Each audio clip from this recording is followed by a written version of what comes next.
Okay, so today we're going to look at this exam question from Health, Human Rights and Intervention. If you're not currently studying this topic or you're in year 12 and you haven't got to this yet, this will be really good information and a good reference point for you to look at, especially with 8-mark questions. So today we're going to look at explain why governments vary in the definition and protection of human rights, 8 marks. And this is specifically from inquiry question 2 from your specification. Why do human rights vary from place to place? And looking at specifically 8A.5, there are significant differences between countries in both the definitions and protections of human rights. Before you start answering this question, my strong recommendation to you is spending some time writing down some notes. It may be in this format, like I've suggested here. You can go ahead and screenshot this and refer to it if you need to. So I've saved you a little bit of time here.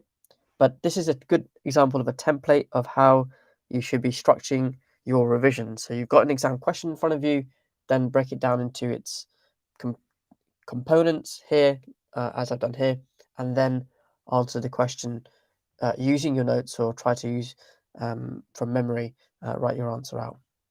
Typically for an 8-mark question, you need to be writing about 3/4 of a page. In the exam, you might get about a page space to complete the answer in total. So the key countries that you could refer to are as follows: North Korea, South Korea, China, India, Myanmar, or Zimbabwe, and they all have different examples. So for example, contrasting countries would be North and South Korea. One's democratic, one is very communist. Then you've got emerging nations such as China, which has a hybrid of capitalist mercantile society combined with communism. And then you've got India, which is purely a democratic, probably the most democratic country in the world in terms of its representation, as well as being a market-based economy. You've also got examples of corruption, which is a totally different reference point that you can refer to. So Myanmar, they've got a military junta which has retaken control, so there's no democracy in that country at all. Although it is not communist, it is a dictatorship. And it is Zimbabwe would be another example of, to a large extent, a form of authoritarian control rather than a country which abides strictly by democratic values. Now, you don't have to mention all 6 of these countries. My suggestion would be you focus on 2 of them. So either you choose to do contrasting countries, emerging nations, or examples of corruption. And so you should refer to these key words in your answer. Remember that in the A-level exam, you've got to try to integrate key geographical terms, relevant geographical terms in your answer as you're going along. What you're trying to do to show the examiner is that you understand the geographical concepts and ideas, and you can do that by demonstrating how you use these keywords in your answer as you go along. So human rights obviously going to be important, economic development, the UDHR, the Universal Declaration of Human Rights, European Convention on Human Rights, Geneva Convention, Democracy, Human Rights Act. Now, you may not refer to all of these, but referring to some of these with reference to your case studies will be very important. So the key themes here are very few countries in the world prioritize human rights over economic development. The system of governance within a particular country will likely to determine which or if any principles of the Universal Declaration of Human Rights are enshrined. Somewhere in your answer, you need to be inferring that or communicating that. It's going to be very, very important. So let's give you a quick 30 seconds just to make some notes if you need to.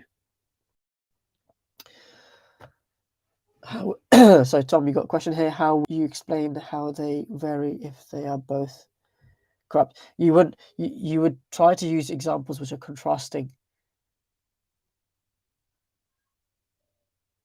I wouldn't use 2 corrupted states. Try to focus on using one where you can demonstrate that it's being applied and one where it's not, if you can.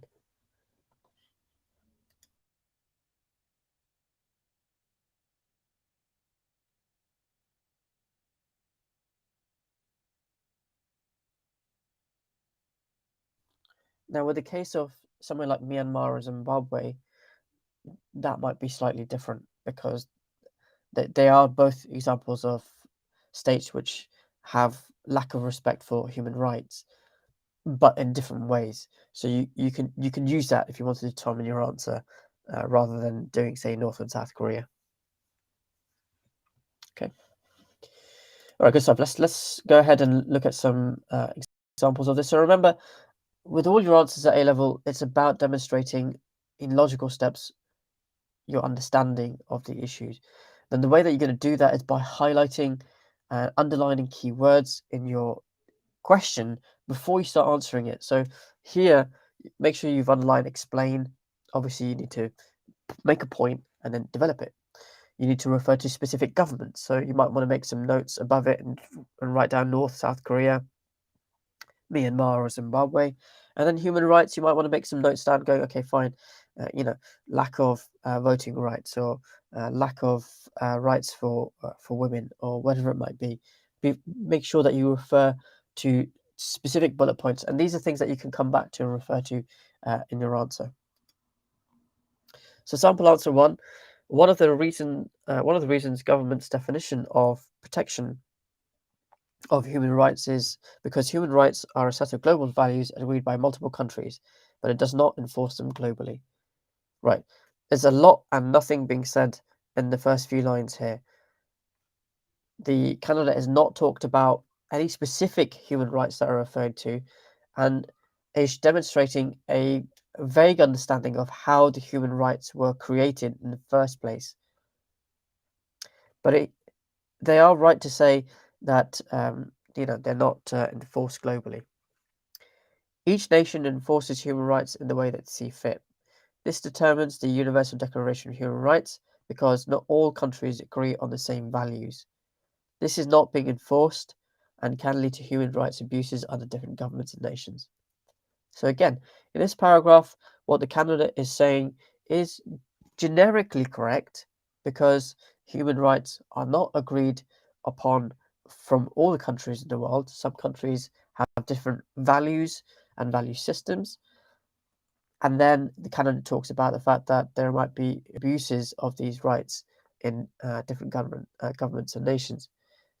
But what the candidate fails to do is actually mention some examples or even begin to demonstrate some examples in their answer, which would definitely improve the quality of what they're writing. Remember, at A level, if you're writing generically, you're not going to get very, very high marks. It's going to be low value, and you're not going to be able to show off to the examiner that you really understand some examples of this, and get those higher marks that you should be getting. Guys, if you have any questions as we're going along, just let me know. Yeah, so no use of case studies, and absolutely, it's definitely very general in its description. So remember, it's just description, right? It's low.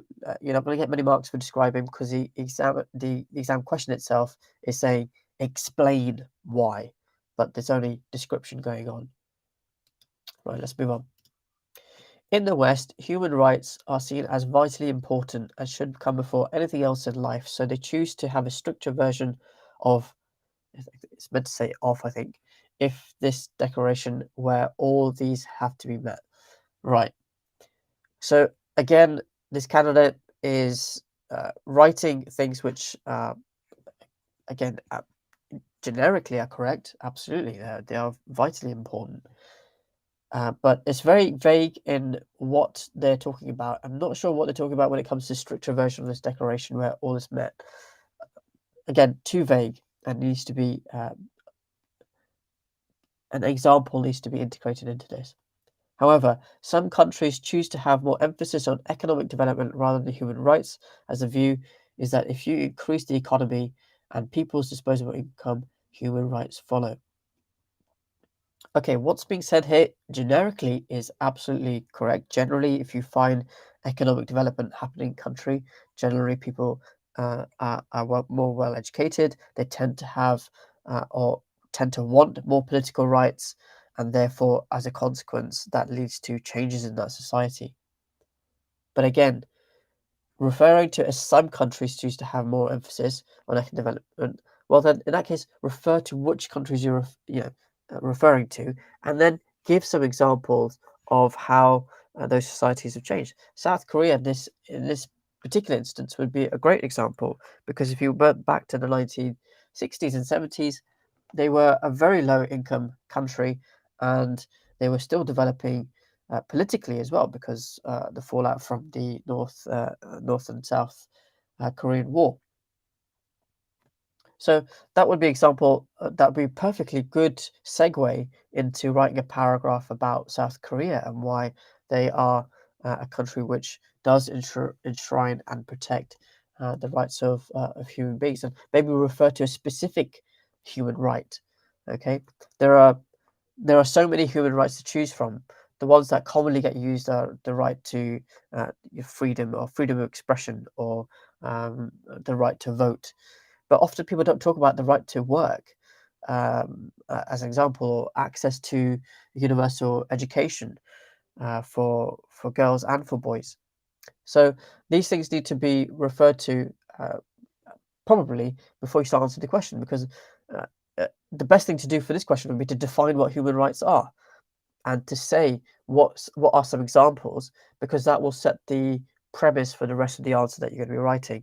State the definition and say that I'm going to focus on this, and this, because I can't focus on all the aspects of the human rights, and then briefly mention which case studies that you're going to refer to.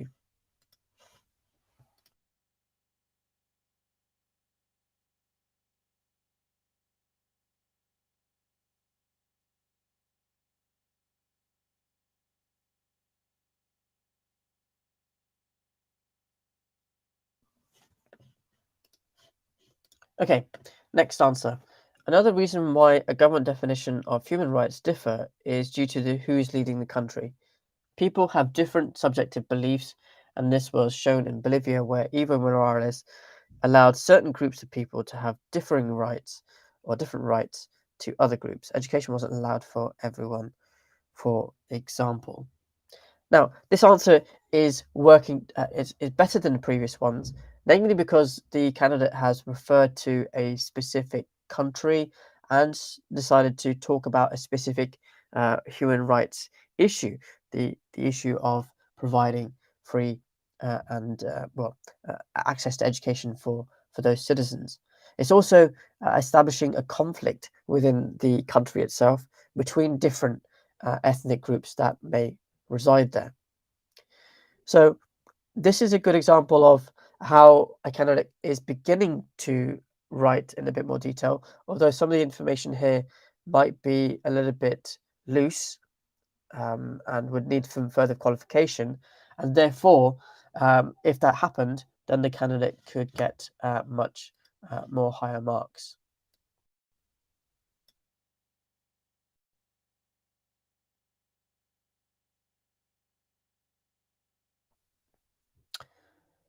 Is everyone on sample answer 3, or are people frozen on sample answer 2? If you could just let me know in the chat.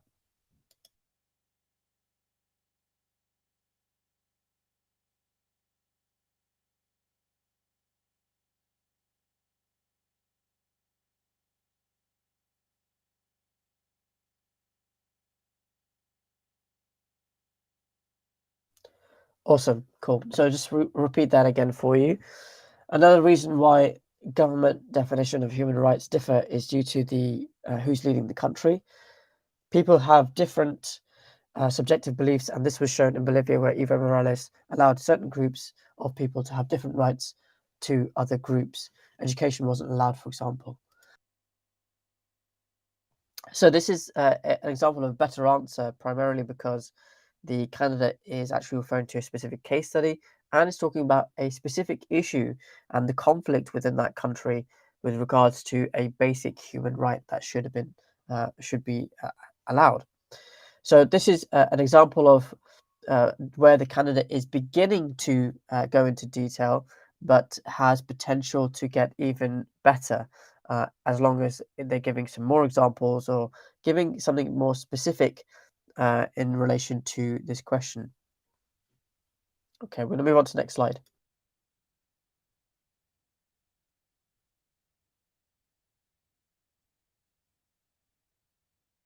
If you can let me know if you're on sample answer 4, everyone.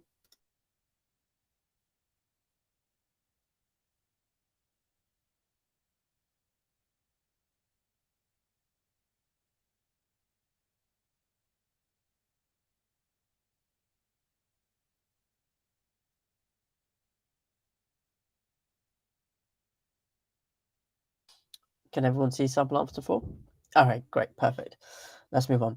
So a country's economic development will influence a government's protection of human rights. For example, Haiti is the poorest country in the Western Hemisphere with a GNI of $660 a person. Consequently, really good word to use, the government prioritizes economic development over human rights.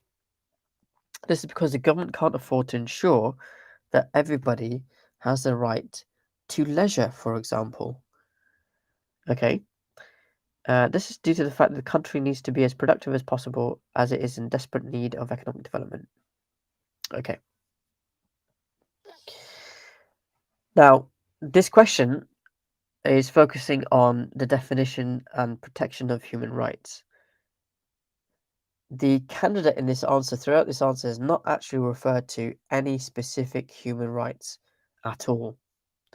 They're right about saying that and it's a good way to start the answer, that the economic development will influence the government's protection, and then giving an example was totally appropriate. But after writing consequently, the government prioritizes economic development over human rights. You're just repeating the same thing again. And this because the government can't afford to ensure that everybody has a right to leisure, for example. I'm not sure what's being referred to here or which human rights being referred to. So, um, not, and the word ensure should be with an E, not an I.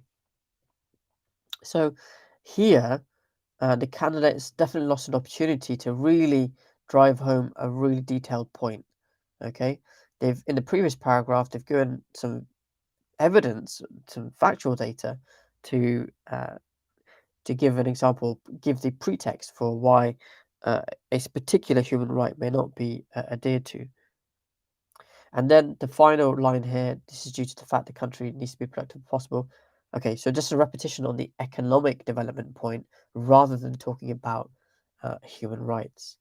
So this is not answering the question, all right? So whilst it may appear to be a well written and uh, may appear to be well validated, it's not referring back to the question. It's not talking about a specific human right in much detail. It's not talking about the challenge of providing that human right to those people that are living in Haiti itself. So a couple of changes here in this answer would really improve it. So that middling paragraph, particularly if that focused primarily on a specific example of human right that is enshrined, then and then explains why that is the case, certainly this would move up to a much stronger answer than it is currently at. Okay, let's move on to sample answer 5. Once we've got sample answer 5 up, if you can just let me know in the chat that it's all working fine.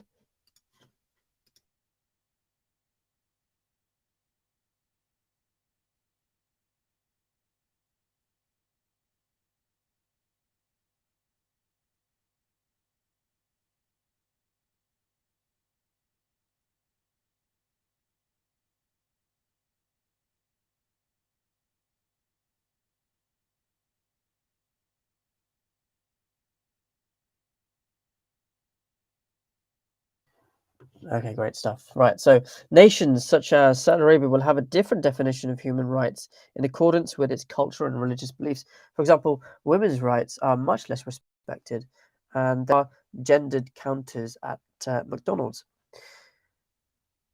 So it's focusing on cultural and religious beliefs, and it's talking about women's rights being less respected, and it gives an example of that happening. So, for example, in McDonald's in Saudi Arabia, you will find that there are all male counters or all female counters where people can go and order their food. Additionally, some countries may not agree with certain aspects of policy, such as the Universal Declaration of Human Rights. After all, it is not legally binding, which is a really good point to make. Okay, so you don't have to comply with human rights or the UDHR because legally no country in the world is obliged to do so. Certain African and Asian countries may feel the human rights laid out in the UDHR are too Western centric. This is showing, to me, the candidate has a deeper understanding of the issues and has a deeper understanding and full understanding of the wider issues surrounding human rights. Okay, so may feel that the human rights laid out in the UDHR are too Western centric and fail to recognize differences in approaches to human rights due to cultural beliefs. So this is a good paragraph, but it could be improved further if it referred to specific African or Asian countries, because there are over 50 countries in Africa and there are a lot more countries in Asia. So there needs to be a specific reference point here, a specific example given, and as such, if there was one given, and as long as it referred to or talked about some issues that they have, or those particular societies have, with the Universal Declaration of Human Rights, certainly this would be a top man answer. But maybe because they haven't quite given that level of detail, they may not in this case reach that level.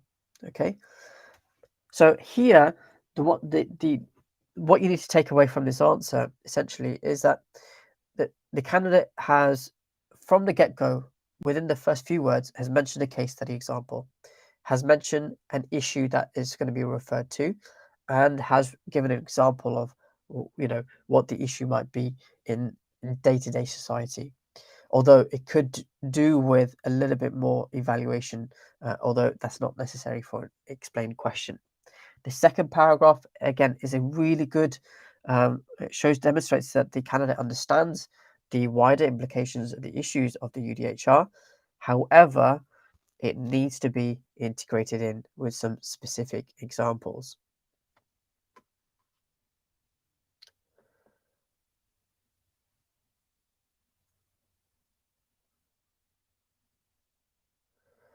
Tom, that's a really good question. I think we could get into ethics and morality about that.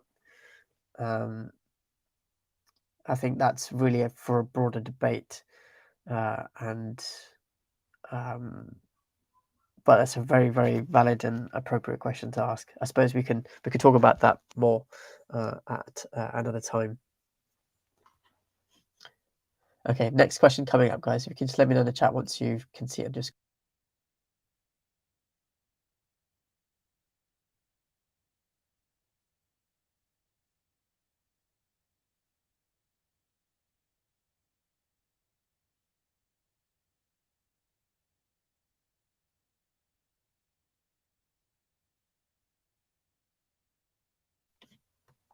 okay. Governments can greatly vary in their definition of human rights for a variety of reasons, such as religion or political beliefs.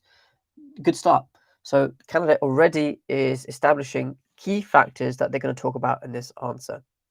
Most democracies tend to follow the main rights from UDHR. However, sometimes these democratic countries can abuse one of these rights.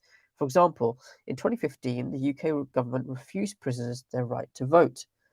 Okay, so establishes a really good point in the first sentence, but the example that's given is slightly different to the one that's being referred to. Although you could argue that political beliefs and the right to vote, perhaps that would be integrated into that. So, good example used, I would definitely say, in refusing rights to their vote. Prisoners' right to the vote, which is fine. However, I think maybe separate that and maybe start the sentence by saying that democracy, even democracies such as the UK, have conflicts of interest when it comes to the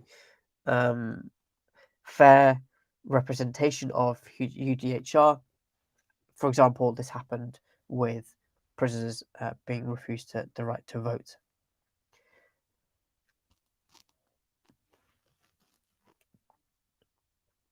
Okay, let's move on and wrap up our session today.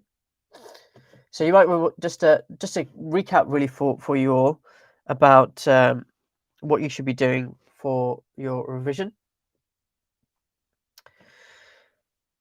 Today we focused on looking at inquiry question 2.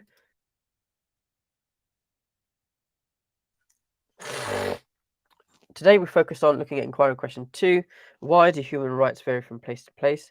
And we focused on looking at 8a, the significant differences between the definitions and protections of human rights.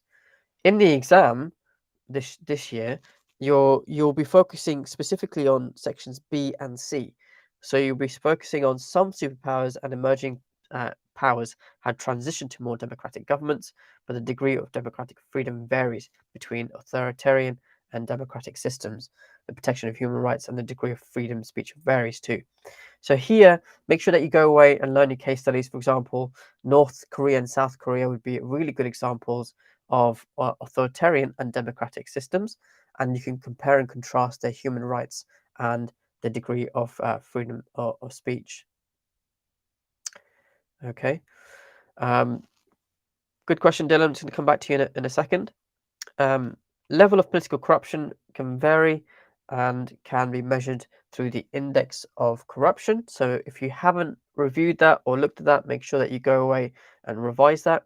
High levels of corruption are a threat to human rights as a rule of law can be subverted. So again, go find a case study example of that from your textbook if need be, and you can go ahead and make sure that you revise this. This is specific content that will come up on the exam, the external exams this year. So make sure that you have, if you've not got around to revising this yet, make sure that you do so. Okay. Coming back to your question, Dylan, about the 8 marker structures. So, for example, for this question, explain why governments vary their definition and protection of human rights. This question, make sure that the start of this question, you define what the premise of the question is, define what human rights are, first of all, and talk about very briefly what 2 specific examples that you may focus on. So this kind of, for example, talked about religion and political beliefs. So then that basically outlines the structure of your paragraphs. So a very brief introduction, 1 line, definition with the examples of the specific human rights that you refer to. Then the second paragraph should be about, for example, in this case, religion, and you may want to focus on Saudi Arabia as a case study example for that, and explain why human rights are not applied in Saudi Arabia. Although be careful with that, everyone, because women are allowed to drive in Saudi Arabia today, and that law has been changed. So hopefully you won't write that down, but you can write it down in the past that was the case. And then the second paragraph in this case would be focusing on political beliefs, where that integration of the UK government refusing prisoners their right to vote would be there too. Now, do you need to write a conclusion for this answer? Not necessarily. There doesn't need to be a conclusion. You do need to, however, have 2 very solid paragraphs talking about a particular issue combined with a case study example and the issues that are in that specific place. Okay, so coming back to this, make sure that you've gone away and you revised the sections B and C in particular. It is going to be coming up on the exam for sure. Of course, every day during this break, if you've got a break now or wherever you're at, make sure that you are writing answers.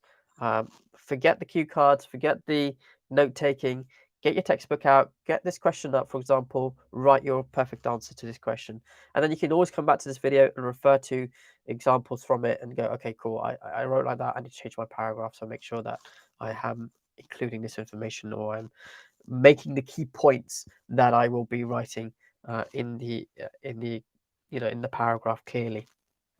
Make sure also that when you're writing your answer, before you start writing it, underline the keywords, make some annotations, get in the habit of doing that.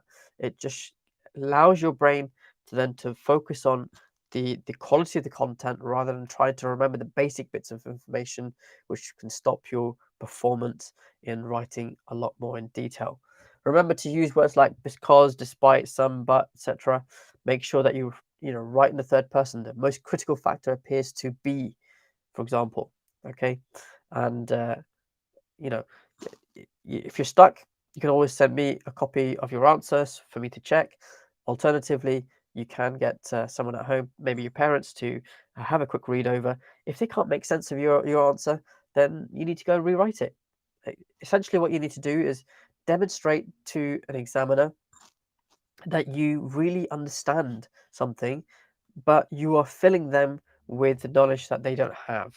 Okay, so some average person who knows nothing about A-level geography should be able to pick up your answer and really truly understand what you're talking about and go away knowledgeable. That's how you should approach writing your answers.